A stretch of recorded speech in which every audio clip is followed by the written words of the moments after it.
High guys, welcome to my channel मामी भाची blog. तर आमच्या इथे शहरामध्ये सांस्कृतिक महोत्सव इथे आयोजित केलेला होता. खूप सुंदर असा कार्यक्रम आयोजित केलेला होता. तर एक दिवस बघण्यासाठी जावं म्हणून आम्ही निघालेलो होतो. छान दिग्गज कलाकार इथे आलेले होते. गौतमी पाटीलसुद्धा इथे येऊन गेलेली होती. खूप सुंदर असे कार्यक्रम झालेले होते. कुठले स्टॉल बघावे कुठले नाही सुचत नव्हतं. तर स्टार्टिंगपासून आम्ही बघायला सुरुवात केली. इथे या काकू आहे आणि सगळ्या होममेड वस्तू बनवलेल्या होत्या. हे छान स्टिचेस केलेले होते. आसन वगैरे देवाचे खूप छान अट्रॅक्टिव्ह आणि सुंदर दिसत होते. तर हे बघण्यासाठीच आम्ही तिथे गेलो होतो. त्या काकूने आमच्याशी कॉन्टॅक्ट नंबरसुद्धा शेअर केला, जेणेकरून कुणाला हवे असतील तर सांगा म्हणून.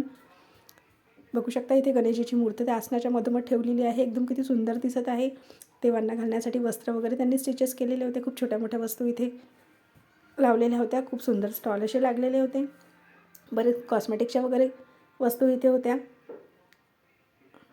लिपस्टिकचे शेड वगैरे इतके सुंदर होते. मी तर कन्फ्यूज झाली होती कुठले घेऊ आणि कुठले नको म्हणून. त्यानंतर एक खरेदी केला. समोर गेलो तर एक स्टेशनरीचं छान असं दुकान लागलेलं होतं. तिथे छान छोटे छोटे क्यूब्स होते जे साऱ्यांसारखं तिथल्या तिथे उभ्याने सॉल्व करत होते. छान क्लचर्स वगैरे इथे अवेलेबल होते. तिथलेसुद्धा मी काही वस्तू खरेदी केल्या.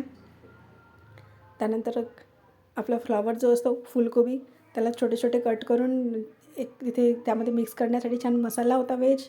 तो थोडं पाणी टाकून मिक्स करायचा आणि फ्राय करायचं. बघा इथे किती गरमागरम आणि सुंदर दिसत होते. याचे 2 पॅकेट मी सुद्धा खरेदी केलेले होते. इथे काही लोणच्याचे प्रकारसुद्धा ठेवलेले होते.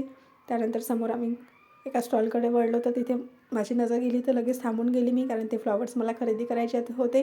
याआधीसुद्धा बघितलेले होते पण घेता आले नाही. त्यानंतर हे जे मी हातात घेतलेले आहे फ्लॉवर्स, छान हेअरबँडला वगैरे लावण्यासाठी इथे आर्टिफिशियल फ्लॉवर्स होते, तर ते मी सुद्धा घेतलेले होते. हे रंगीबेरंगीसुद्धा इथे फ्लॉवर्स होते. एकदम अट्रॅक्टिव्ह आणि छान दिसत होते. त्यानंतर खाण्याच्या स्टॉलकडे वळलो. थंडी असल्यामुळे काहीतरी गरमागरम खावं असं मुलांनाही वाटत होतं. माझीसुद्धा इच्छा झालेली होती. तेव्हा आम्ही वडापाव आणि छान फिंगर वगैरे इथे घेतलेले होते. गरमागरम वडापाव एकदम टेस्टी होता खायला. सांस्कृतिक महोत्सव म्हटलं तर काहीतरी डान्स वगैरे अशा पद्धतीचा कार्यक्रम असतोच. तर त्यानंतर वळलो तर इथे छान लावणीचा कार्यक्रम सुरू होता. एक मुलगी खूप सुंदर आणि छान पद्धतीने डान्स करत होती. बराचसा वेळ आम्ही तिथेही थांबलो. डान्स वगैरे छान एन्जॉय केला. मुलीचे एक्सप्रेशन वगैरे बघू शकता किती सुंदर डान्स करत होती ती. तर निघता म्हटलं जाताना मला ही एक छोट्या छोट्या अशा काही बऱ्याचपैकी मोठ्यासुद्धा होत्या. इथे मूर्तींचा स्टॉलसुद्धा लागलेला होता. तर म्हटलं ही जाताना आपल्या व्हिडिओमध्ये कॅप्चर करावं म्हणून याचासुद्धा मी व्हिडिओ इथे घेतलेला आहे. बघू शकता किती सुंदर मूर्ती आहेत. बहुतेक या POPच्या असाव्या. मी याचं डिटेलमध्ये काही विचारपूस केलेली नव्हती, पण खूप सुंदर अशा मूर्त्या इथे होत्या. बहुतेक या कॉस्टली होत्या, पण म्हटलं व्हिडिओमध्ये घ्यावं म्हणून मग हे सुद्धा शूट करून घेतलेलं होतं.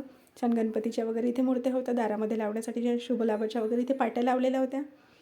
त्यानंतर इथे मला छोटे मोठे किचन दिसले. छान डॉलचे किचन होते. खूप सुंदर अशा या डॉल दिसत होत्या.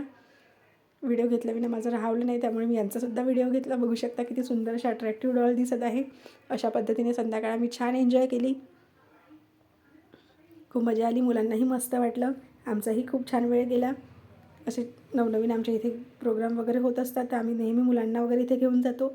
तर कसा वाटला व्हिडिओ मंडळी कमेंटमध्ये सांगा. आवडल्यास लाईक करा, शेअर करा, सबस्क्राईब करा. बाय.